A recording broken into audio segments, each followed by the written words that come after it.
It's said that life is a journey best traveled with friends. Along the way are adventures and misadventures.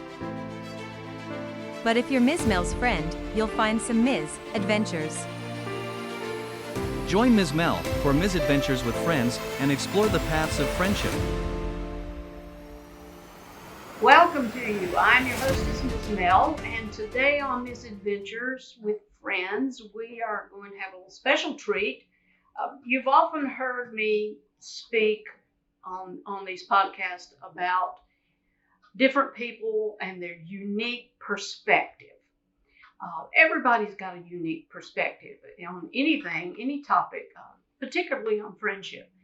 But today I'm going to be talking with an acquaintance where we're not close friends, but we are friendly acquaintances. Is that a good way to put it? I think that's a very accurate way. My friend Cindy, and Cindy's unique perspective today is from the standpoint of her career. And her career is working at a senior living facility. And we're going to talk about friendships with our elderly friends and their friendships and some of the things that she observes with this. But first, we'll just start with Cindy's own viewpoint. Cindy, what is your definition of friendship or friends? Thank you, Ms. Mel, for having me today on your podcast. And I'm excited to talk about friendship. It's a very important part of my personal life, whether presently now in the stage that I am or having grown up. But friendship to me is one that great trust, love, compassion, empathy, compassion. Those are all things that the friendships I think that I have had along my life, the ones that are truest in my life, possess those characteristics. And so, and I can look back at my own personal life growing up, of even being younger. You depend and you put trust in a friend, someone who understands the good and the bad of you and accepts you that way. I also think through life too, you have different friends that come into your life at different stages of your life.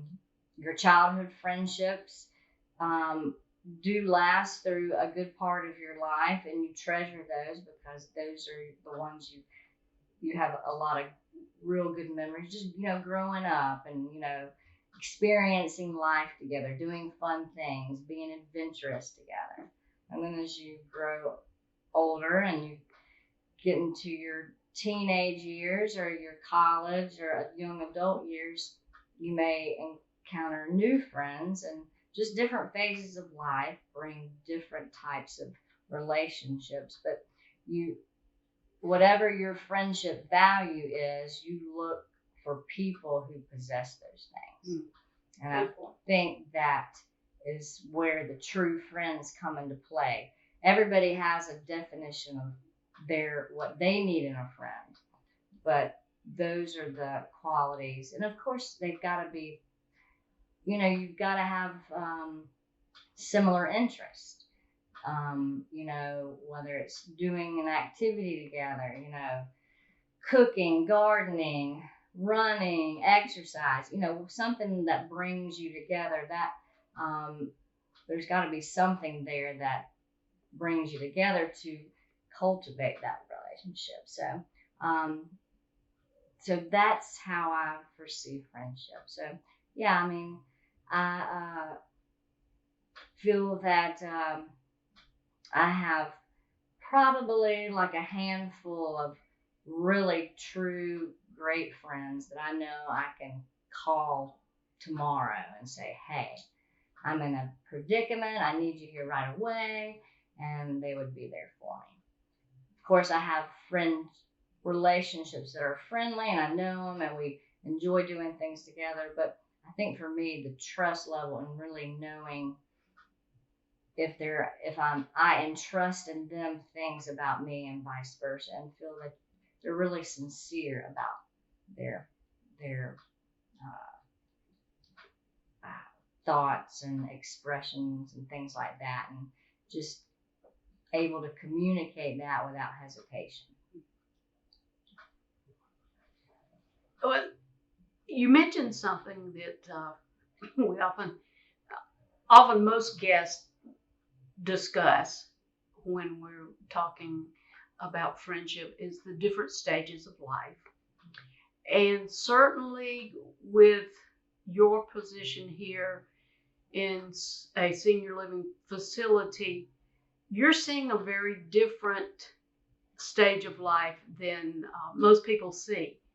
Unfortunately, there's not as much interaction with our older generations, uh, even in social settings, whether it be church or communities or things like that. There's not that even the kind of interaction I had when I was growing up, where it was expected to go to family reunions, Correct. to go visit older relatives. You always called aunt and uncle, even though they were second and third cousins, and they were that much older than you. So, aunt and uncle. And some of the characters that were in my life from that, I gleaned a good bit of experience from just listening to their conversations. And it's a shame that we don't have those kind of outlets, it seems like, anymore. Those multi-generational family situations that people always talk about. Now, I grew up right next door to my grandparents. Oh, okay. And my mother lived next door to them until they were incapacitated and had to go into some care facilities. And seeing how they interacted with their few friends, because they didn't have many. And then now seeing my own mom in a senior living facility and her interactions and just the things I've seen in visiting her, it's a different world. With one of the places that she has lived in her widowhood, there was a lot of conflict, and it was all independent living. They were all living together in this apartment complex. And it was difficult for her because not everybody wanted to be her friend. And I had to remind her that most of those folks had lived 40, 50, 60 or more years with their spouse, had raised their kids, they were isolated, and suddenly they're thrown into a community situation that is a little more intimate than anything they've probably experienced before. Now, in the type of facility that you're in, it's still a different, even more different than a group of older people living in an independent situation. So why don't you just sort of tell me about the dynamic of people in a senior living facility and what you see in relationships and friendships that occur, because you do see, we don't like to have to face it, but you do see turnover. That is correct. Yes. So I've been in this industry probably going on about 8 years. It's been the best 8 years, I think, in my career. I wasn't, prior to this, I was in healthcare for about 8 years, and then prior to that, in the financial industry. So I've seen different walks of life with people. But truly, this setting for me is very rewarding. It's very humbling too.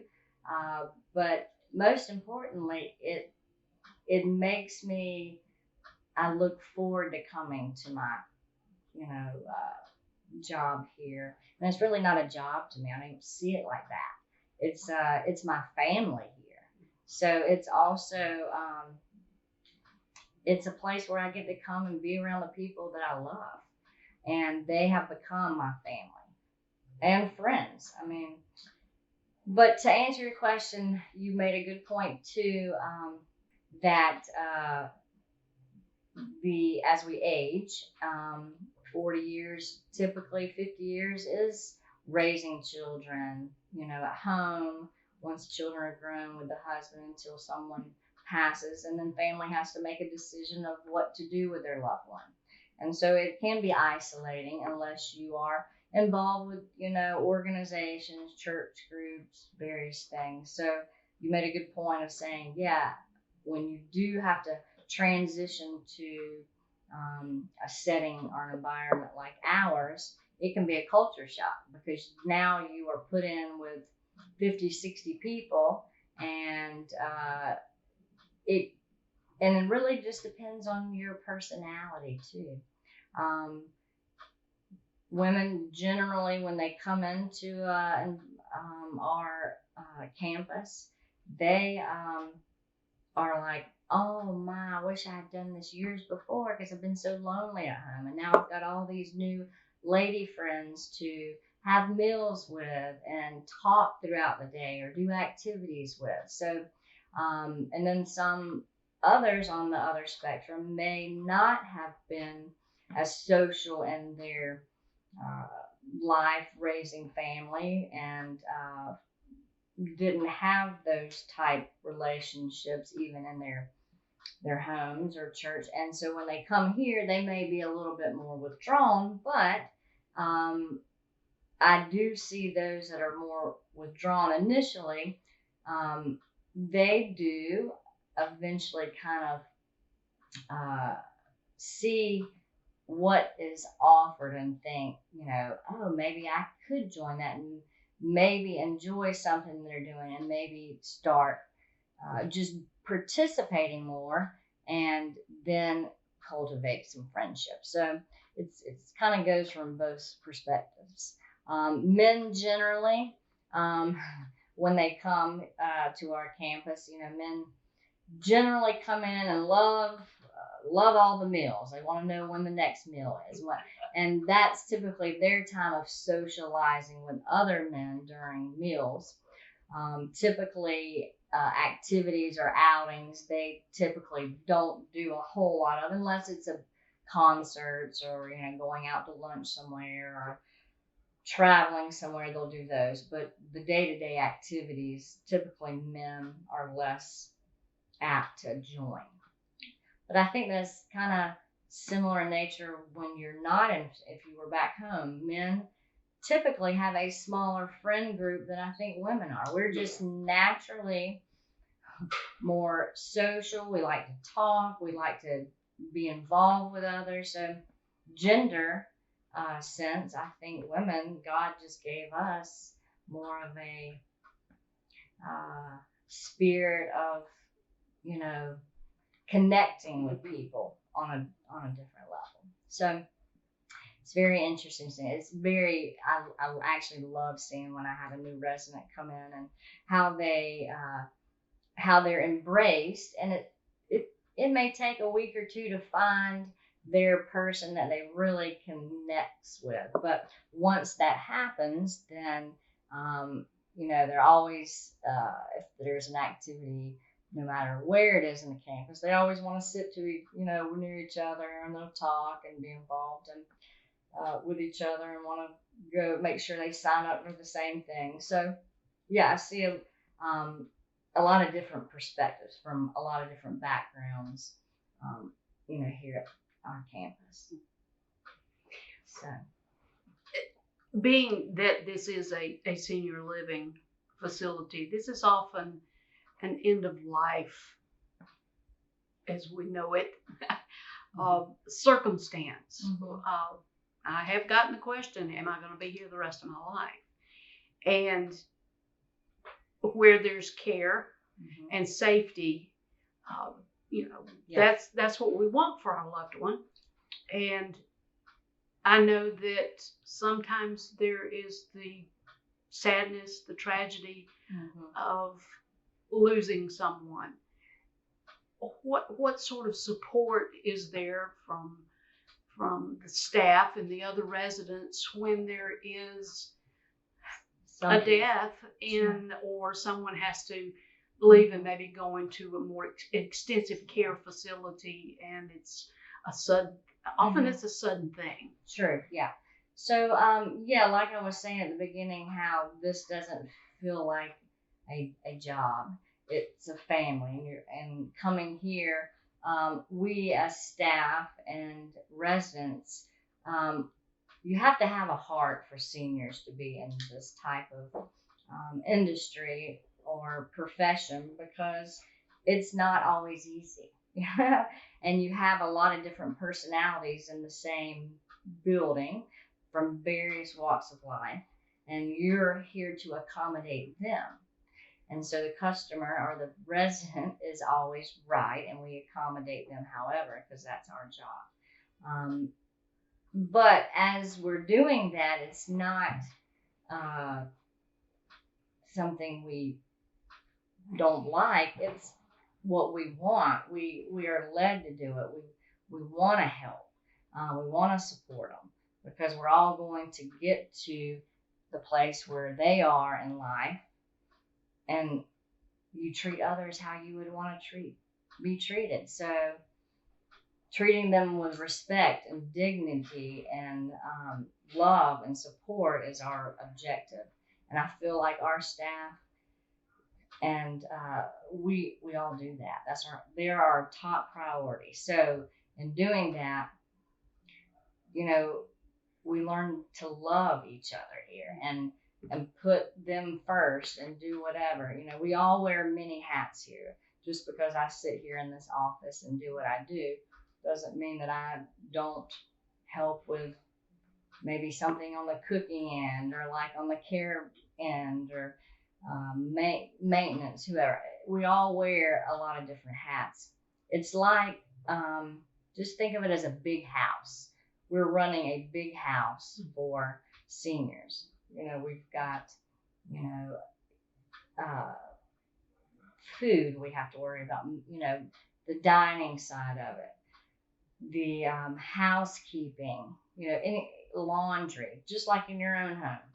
You have to cook and clean, do laundry, keep your yard nice, make sure you're got some entertainment going on, whether you're entertaining kids or, spouses. Same philosophy here. We have to worry about meals, housekeeping, laundry, but it's what we provide. So, and it's fun doing it, because I think the biggest reward in this profession is seeing someone who has been isolated at home for so long, maybe have lost their spouse and children are around, because of work or, their lives. But things change when they come in here. They have a community, a network, a feeling of home here, and of, support and care. So they really kind of bloom again, and they kind of come out of their shell, and because they're around people and having that socialization, they thrive again. They're kind of empowered. They're just engrossed in what's going on. So it's just a beautiful thing to see that from, a senior coming in and just really taking grasp of everything that's to offer here. You're listening to Miz Adventures with Friends. I just had a memory pop back in my mind of, not many people know that I worked at a senior living facility for a year, up until the very day my first child was born. Okay. And went to work to put out the mail and realized it was Martin Luther King Day and I didn't have to put out the mail. I was very happy to get off my feet and that left at 12, and first child was born a little before 3. So wow, you were quick with I was that. quick. Yeah. But the interesting memory that came out with that, I did make some friends, some older friends when I was working there, and got to know some people very closely. Just in chatting with them, whether they would sit down with me at lunch or I'd sit down with them at lunch, or they'd come into the office because I was the executive secretary, and they'd often come in and want to chat. Yeah. But I felt like my child was going to be born with 40 extra grandmothers. That's exactly right, and that's what I feel like. I come to work every day, and I have 60 grandmas and grandpas here, you know. And like you said, it's so nice to be able to sit down with any of them, any given part of your day, and just talk about them and their life. I mean, there's so much information that they have to share with us. We have just become a very busy, rushed society now. We don't take the time to sit down and listen and talk and learn. And if you do that, then you it's amazing what you can build relationships. And I think that's what we've lost, because nowadays, if it's not immediate happening, if you can't get it on your phone, if you can't get it on your computer, you know, our patience is thin, and we exit out. Here you have to have a lot of patience, because people move a little slower here. They don't always just tell you right then what they want. You might have to ask them in 3 different ways to get what they're trying to, you know, tell you. But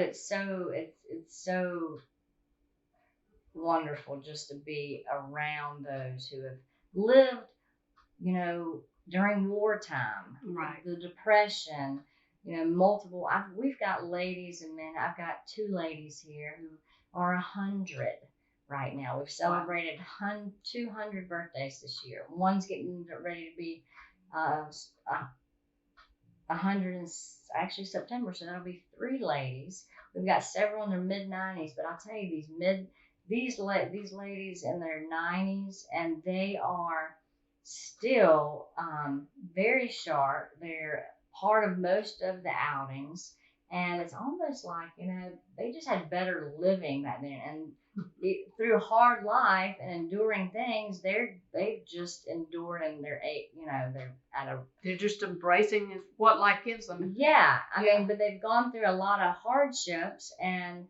I feel like our generation, maybe we're too soft, you know, and we're not going to, you know, if something goes wrong, you know, I think sometimes we just like, oh, okay, well, whatever.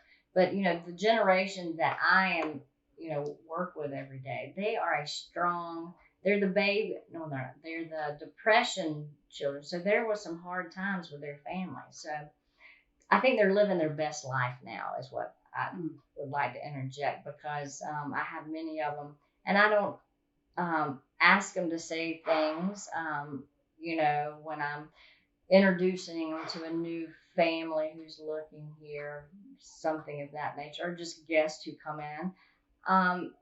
You know, 90%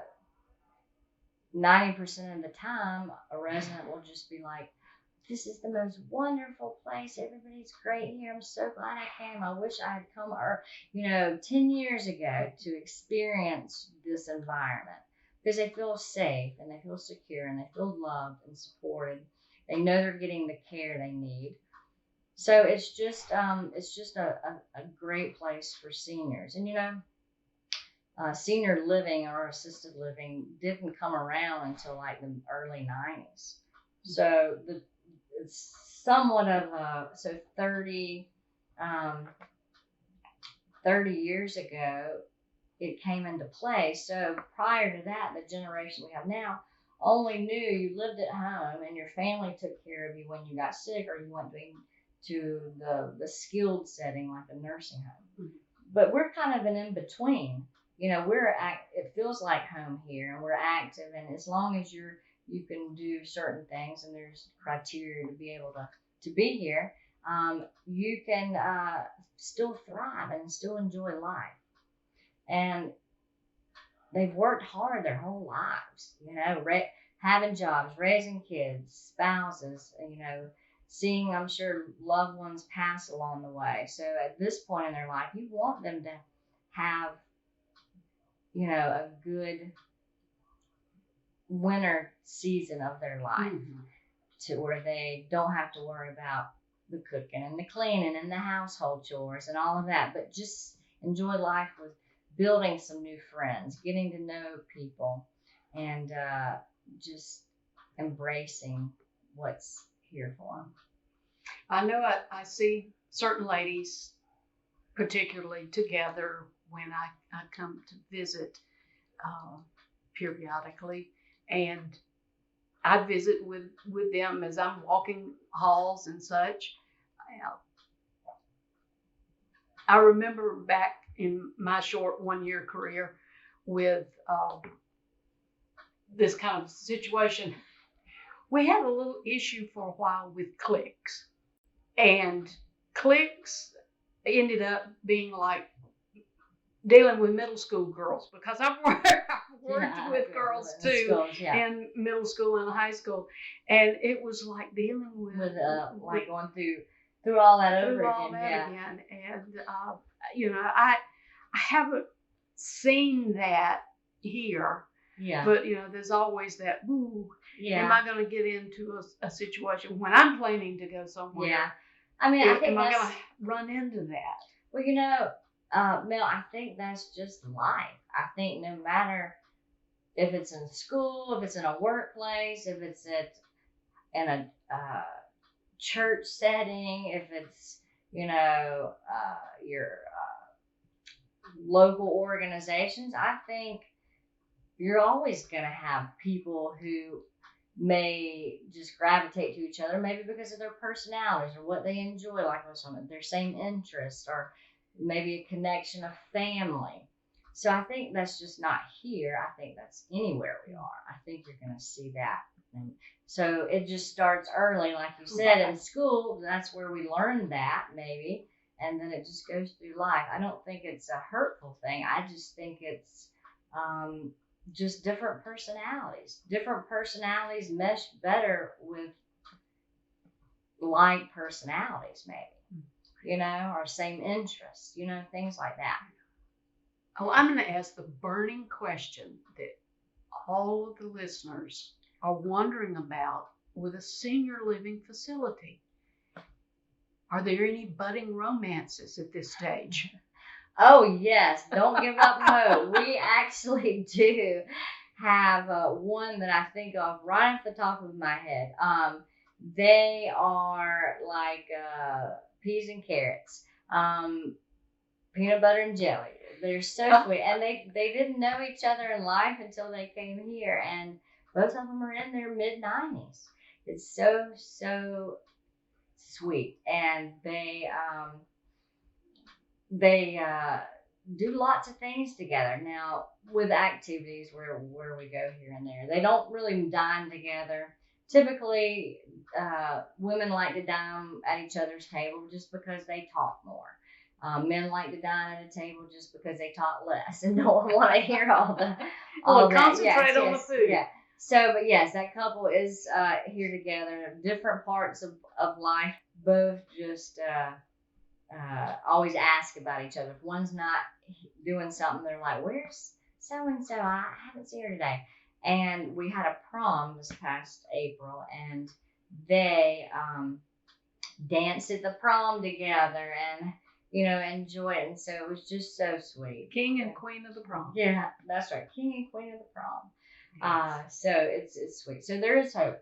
I mean, there is friendship love, and there could be romantic love at any stage of our life. So don't give up hope for that. I think your environment can create new friendships. And being open to friendships and being able to share your story with somebody lets you learn who is best suited for you in a friendship way. If they've gone through a similar situation that you have in life, but you have to be open enough to tell them, then Right. they may also have had that same experience and be like, you know what? That's exactly how I felt through that. And I know what you're going through. That could just be the spark that kind of ignites a next step of developing that relationship.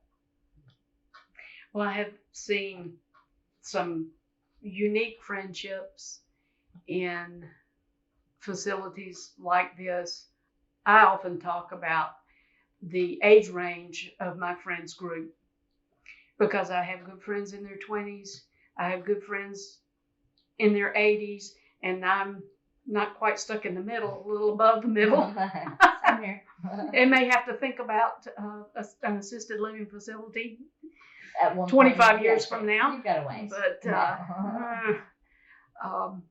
But it's always interesting even to see in this stage of life. I recall a lady at the facility that I worked at that was, when she was old enough to come to the independent living of the facility, she came, and she wasn't but 57 years old. Yeah. And that was the age. Mhm. And there were folks up into their 90s, close to 100 as well in that facility. And I thought, age didn't matter. It Not doesn't. one bit. It doesn't. And she was welcomed and embraced into that community. And that, I think, is the word the word of the day is community. And community is effort. Mhm. Community is commitment.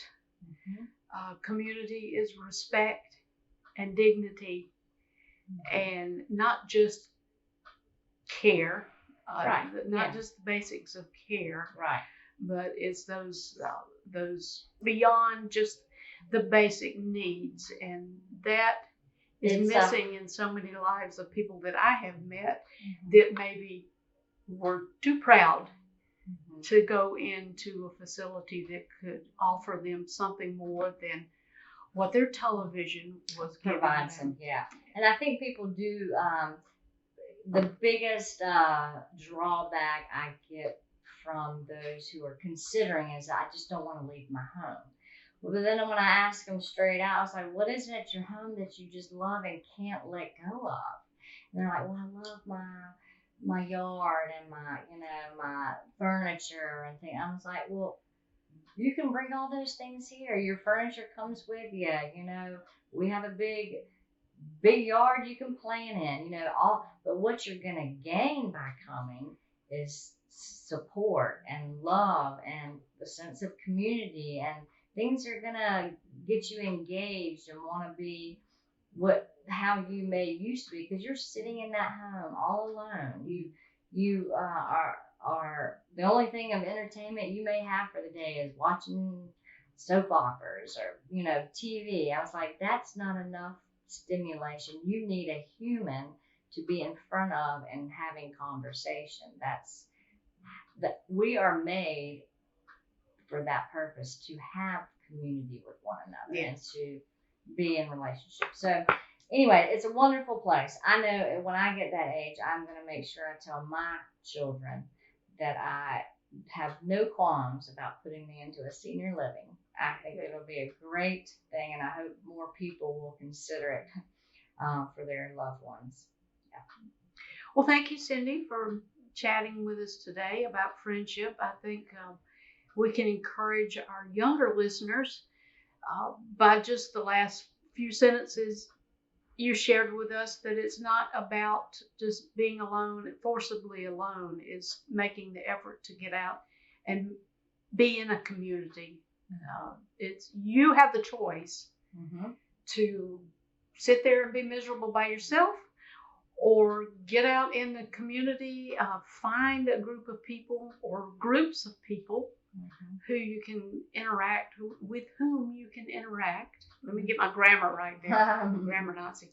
With whom you can interact and do what our tagline is: make a friend and be a friend. That's right.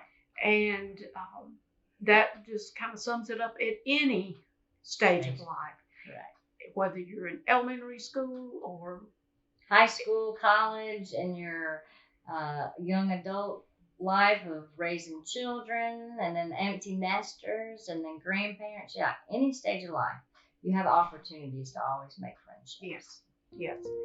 Oh my goodness. Well, thank you again for chatting with us and sharing another Ms. Adventure with me. Thank you to friends, old and new, for journeying with us. We hope you'll join us again for another chat with another friend. And we do commission you to go out there and make a friend and be a friend. We'll see you. Thanks, Indy. Thank you for having me. Bye-bye. Social support, reduced stress, better health, and self-esteem are just a few reasons why friendships are important for seniors. Connecting with others increases mental health and well-being, decreases loneliness, boosts motivation and stimulation, and so much more. Amy Lee. Misadventures with Friends is a production of Depot Street Studios and Rocket 88 Broadcasting. Music is from Storyblocks.com.